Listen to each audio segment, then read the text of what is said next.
Dem Group, c'est une entreprise qui existe dans le secteur ici de la construction et l'ingénierie. C'est une demande spéciale d'un abonné Top Premium. Je rappelle que dans le service Top Premium, vous pouvez faire des demandes d'analyse quantitative plus d'autres éléments. Donc, le lien est dans la description de la vidéo. Alors, ici, quand je vois ingénierie et construction, j'aimerais savoir quel type d'ingénierie on a présentement, quel type de marchés finaux nous avons également et qu'est-ce qui drive la croissance ici des revenus de cette compagnie. Et actuellement, on n'a pas beaucoup d'historique. Ça ne veut pas dire que l'entreprise existe depuis 2022. Non, elle est nouvellement cotée en bourse, à ce que je vois présentement, parce qu'on n'a pas beaucoup d'historique. Donc, on regarde ça, DEM, voilà, DEM Group. Et donc, je constate ici que, voilà, il n'y a pas beaucoup d'historique. Donc, quand il n'y a pas beaucoup d'historique, il faut faire très attention. Enfin, il faut vraiment prendre plus en considération on ne pourra pas réellement apprécier l'évolution du business en lui-même. Donc, on ne pourra pas savoir si c'est très cyclique, très peu cyclique ou des choses comme ça. Mais de manière générale, cette compagnie, les entreprises dans le secteur ici de l'ingénierie et de la construction sont cycliques. D'accord? Et donc, ça dépend ici des marchés finaux. Donc, qui passe la commande? Est-ce que c'est plus d'ici dans l'ingénierie, dans le secteur, comment on dit ça? Est-ce que c'est ici au niveau de la construction des routes, ce genre de choses-là, ou bien l'aménagement des routes? Je n'en sais rien du tout. Il faudrait aller vérifier. Quand on parle également d'ingénierie, il faudrait vous dire une chose. Ici, on évolue avec un carnet de commandes. Donc, il faut toujours regarder combien d'années, on va regarder ici le book to bill, c'est comme ça que ça s'appelle généralement. Combien d'années de revenus nous avons par rapport au volume de commandes actuel. Donc, il faut également, comme je l'ai mentionné, vérifier si au niveau de la régulation ici, enfin, si au niveau ici des donneurs d'ordre, il n'y a pas une loi qui est passée qui favorise ici la demande pour les activités de la compagnie. Et vérifier également s'il n'y a pas des concessions au sein de cette compagnie-là, de la compagnie, enfin, de l'entreprise DEM Group. Parce que ces entreprises ont tendance, enfin, vous savez à quoi ça ressemble, qu'est-ce qu'une concession implique. On peut dire ici qu'on va construire un aéroport et que pendant on va financer la construction et on va exploiter l'aéroport pendant 99 ans. Ça peut être, donc pendant 99 ans ici, on a un actif qui nous reverse un certain on va opérer, non, on va gérer l'actif en question pendant cette période-là. Ça peut également être des péages pour les autoroutes, etc. Donc, il faut regarder cela. Donc, pour DEM Group, je n'ai pas beaucoup d'historique.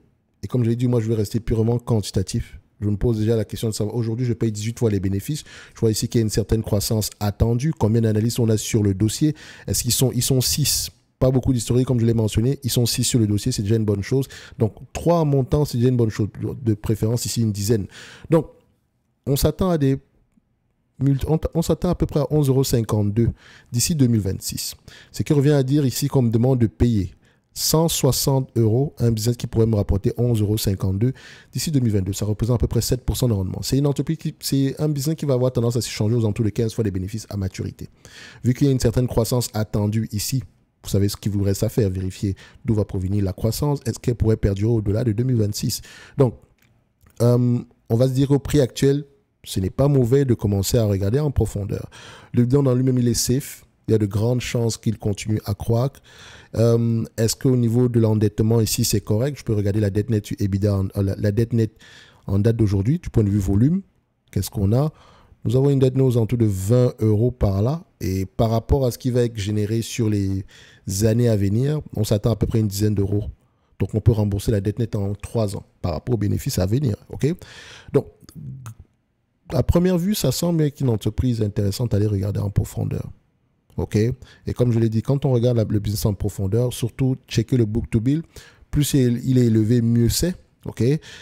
Ça vous donne à peu près une visibilité au niveau des bénéfices nets. Regardez également les donneurs d'ordre, les marchés finaux ici, qu'est-ce qui favorise la croissance, qu'est-ce qui favorise ici l'augmentation des commandes, etc., etc. Bref, il y a un ensemble de questions à poser derrière. Quantitativement, ça peut être intéressant, mais ce sont des choses qui peuvent changer très, très rapidement. Et ce n'est pas parce qu'on a un volume de commandes élevé qu'on va forcément faire de l'argent. Je préfère généralement l'ingénierie conseil. C'est un type d'ingénierie que j'aime bien. Donc, quand on va regarder une entreprise comme Stantec, toujours intéressant à aller vérifier. Très bon business. Vous pouvez également aller regarder une entreprise comme ICOM. OK? C'est également intéressant à aller regarder. On a également quelque chose comme WSP Global. Est-ce que c'est ça? Oui. également quelque chose d'intéressant à aller regarder. En tout cas, ceci n'est que mon avis, mais non un conseil d'investissement. Comme d'habitude, je me réserve le droit de me tromper. En description de la vidéo, vous avez le service Top Premium qui inclut le tout inclus, c'est analyse sectorielle, notes d'analyse, accès à la watchlist ainsi qu'aux objectifs de prix, les demandes d'analyse quantitative plus les analyses de portefeuille, si vous voulez, d'accord, pour ceux qui sont abonnés au service en question. Donc, vous avez également accès à la communauté privée. Donc, vous avez 3 niveaux. Les notes d'analyse, c'est essentiellement tout ceci que j'ai cité, sauf analyse sectorielle. Si vous prenez juste demande d'analyse quantitative, c'est tout ceci, sauf notes d'analyse. Ok. Et si vous prenez juste la watchlist, c'est uniquement la watchlist. Donc, la watchlist avec objectif de prix, elle est mise à jour présentement. Est-ce que l'entreprise actuellement DEM Group nous intéresse? Je dirais non, donc je ne la mettrai pas dans ma watchlist. Et si je l'avais mis dans ma watchlist ici, vous aurez pu avoir voilà, le target price, comme ici par exemple, Genmap. On se dit, oh, Genmap peut être intéressante au prix actuel. United, oh, intéressant au prix actuel. Medspace, oh, peut-être intéressant au prix actuel. Coloplast, pourquoi pas au prix actuel? D'accord, donc ça vous permet ici de voir les entreprises. Si vous manquez d'idées d'investissement, vous avez à peu près des entreprises qui pourraient vous intéresser au prix actuel. Bref, c'est en description de la vidéo. Et comme je rappelle, par exemple, si vous prenez la watchlist, c'est uniquement pour soutenir la chaîne, pour vous dire la vérité. D'accord. Je vous remercie également pour les likes, les abonnements.